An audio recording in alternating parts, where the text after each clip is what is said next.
Hey guys, Dr. Kirk here with another edition of Functional Friday. Today we're going to look at what is actually happening with the chiropractic adjustment.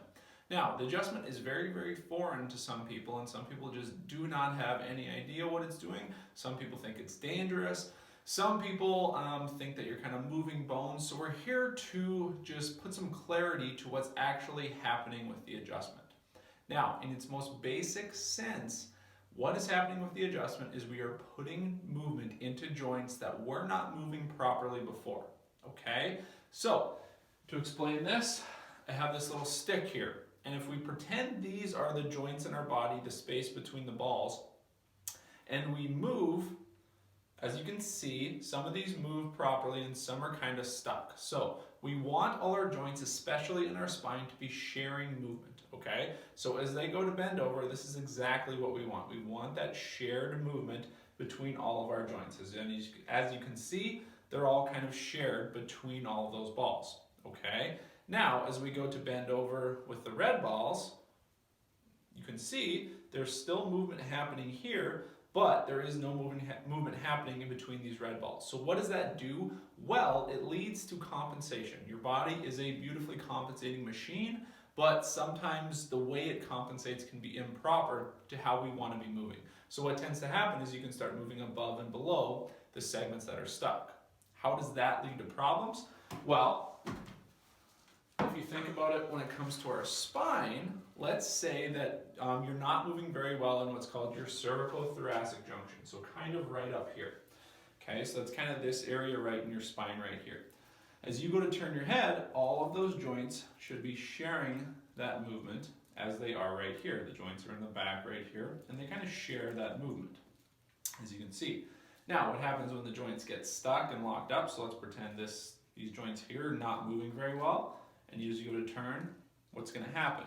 Your body's going to compensate around that. It's still going to be able to accomplish the movement, but it might not be in the best system to be able to do that. So it's going to look like this. More movement here, more movement down here, no movement happening here.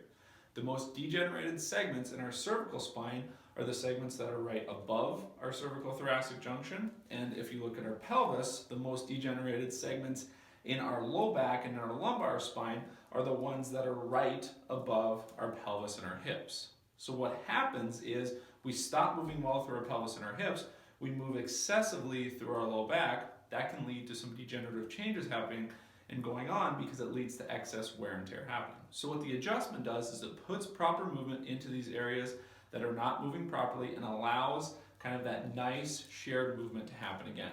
Now, there's also a neurologic component that happens with the adjustment. Some people perform some techniques in chiropractic that I am not going to speak on. All I'm speaking about is the traditional chiropractic adjustment, the high velocity, low amplitude thrust to where you hear that little cavitation or popping sound, okay? So that induces joint movement, okay, prevents those compensation patterns or helps to eradicate those compensation patterns, okay? And then finally, there's that neurologic component. It activates what are called mechanoreceptors and inhibits nociceptors. Those are big fancy words. You don't need to know what they mean. All you need to know is that it kind of helps your body to eliminate pain signaling and activate proper signaling coming from your body up to your brain, and then your brain can then better process information to tell your body how to move and function. So that's what happens neurologically, and that's what we know for sure. There may be some other things that happen with the adjustment, and I'm not here to argue about that or anything. All I'm here to do is present what the evidence and the research is telling us right now about the adjustment. So that's all I have for you guys today. Thanks for tuning in. I hope you guys found this a little informative. A lot of times people think it's very scary to get adjusted.